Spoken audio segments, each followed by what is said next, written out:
ॐ विश्वानि देव सवितुर्दुरितानि परासुव यद्भद्रं तन्नयासुव।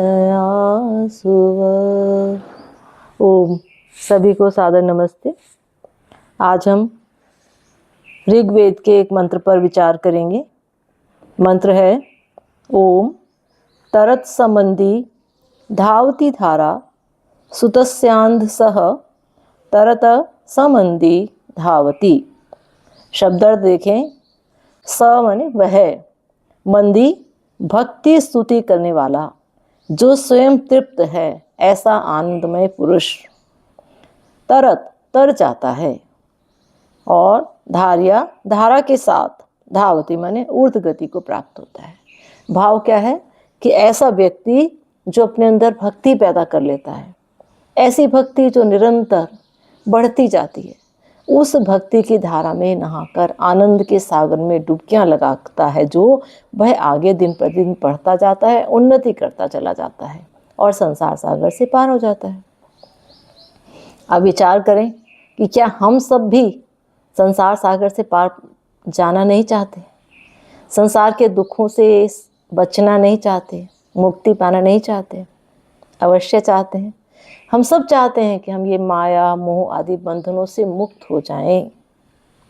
हम सब चाहते हैं कि उस परम आनंद को प्राप्त कर लें, और ऐसा हो सकता है। हम इस दुख सागर से तैर सकते हैं, सचमुच तैर सकते हैं, किंतु उसके लिए हमें भी मंदी बनना पड़ेगा। मंदी कौन है? ऐसा व्यक्ति जिसने परमेश्वर की भक्ति और स्तुति करके स्वयं को तृप्त कर लिया है, जो पूरी तरह परमेश्वर की भक्ति में डूब गया है। ऐसा आनंदमय पुरुष बनना पड़ेगा। अपने भीतर भक्ति का झरना बहाना पड़ेगा, उसमें डुबकी लगानी होगी और संसार के आकर्षणों से दूर आत्मानंद में मग्न होना होगा। यदि वह आनंद आपको मिल गया ना, फिर दिन प्रतिदिन आगे ही आगे बढ़ते जाओगे और आप भी मीरा की तरह कहोगे कि अब तो बेल फैल गई, आनंद रस हुई। जब एक बार प्रेम की बेल फैल गई आपके हृदय में, तो फिर आनंद का फल होगा ही होगा, फिर कोई उसे रोक नहीं सकता। भक्ति की बेल यदि फैल जाएगी तो आनंद का फल मिलना तय है। लेकिन ये होगा कैसे? मन में तो दुख है, तनाव है, निराशा है, उसके स्थान पर आनंद कैसे लाएं? तो शास्त्र बताते हैं कि उस आनंद को लाने का सबसे सरल तरीका क्या है? परमेश्वर की भक्ति करना, शरणागति प्राप्त करना, परम सखा के प्रेम को पहचानना। वो हमारा परम सखा है, हमारे हृदय में ही बैठा है, हर समय हमें उपलब्ध है, लेकिन हम उसकी ओर ध्यान न देकर इधर उधर सहारे, झूठे सहारे ढूंढते रहते हैं, धोखा खाते रहते हैं, परेशान होते रहते हैं, निराश होते रहते हैं। तो उधर से पलटकर हमें अपने भीतर की यात्रा पर निकलना पड़ेगा। अपने भीतर उस परम पिता के, परम सखा के दर्शन करने होंगे, अनुभूति करनी होगी। फिर हमारे अंदर उस परम पिता के लिए प्रेम पैदा होगा। जब वो प्रेम का झरना बहेगा तो हम आनंद में तृप्त हो जाएंगे, आनंद रस में तृप्त हो जाएंगे। उसी आनंद के लिए जिसके लिए कवि लोग क्या कहते हैं? आनंद स्रोत बह रहा पर तू उदास है, अचरज है जल में रह के भी मछली को प्यास है।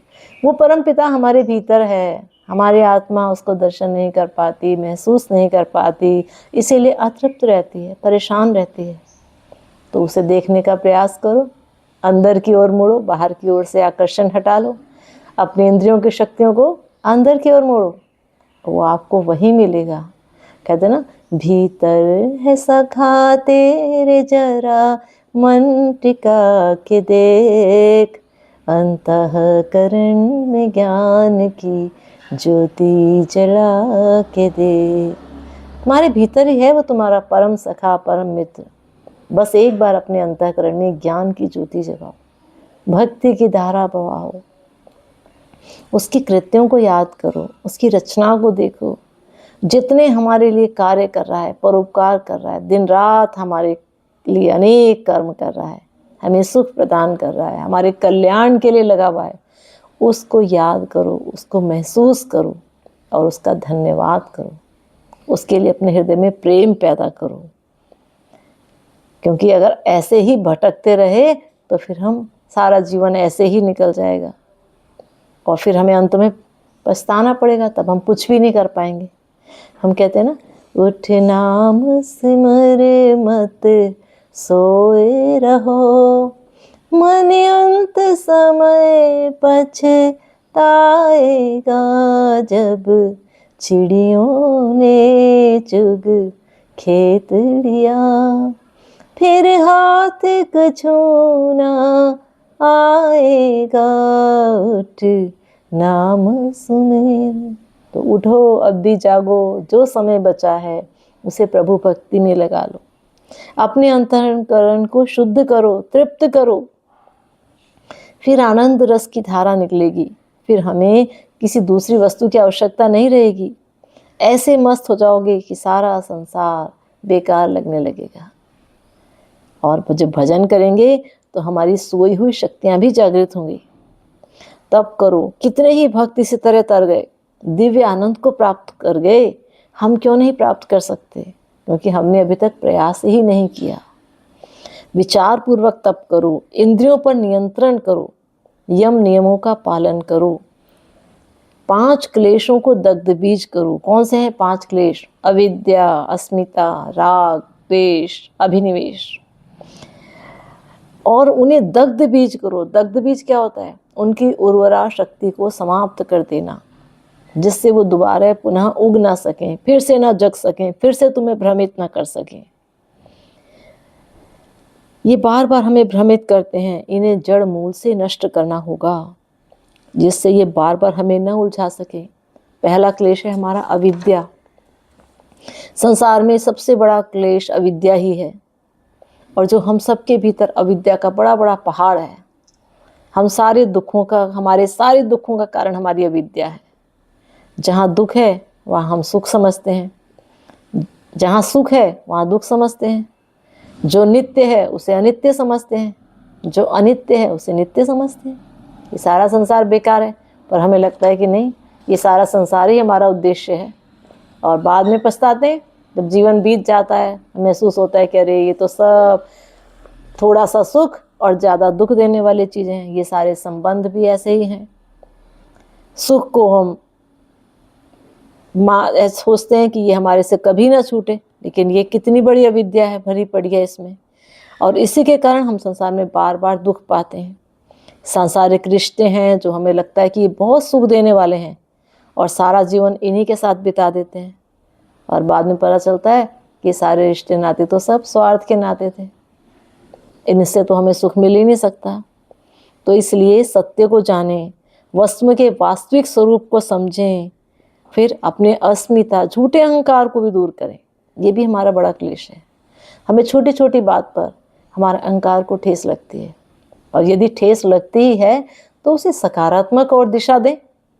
यदि मुझे किसी की बात बुरी लगी तो मैं उससे भी बड़ा बनकर दिखाऊं। भक्ति के क्षेत्र में, ज्ञान के क्षेत्र में, समाज कल्याण के क्षेत्र में और ज़्यादा आगे बढ़कर दिखाऊं। इस प्रकार उसका उपयोग करें।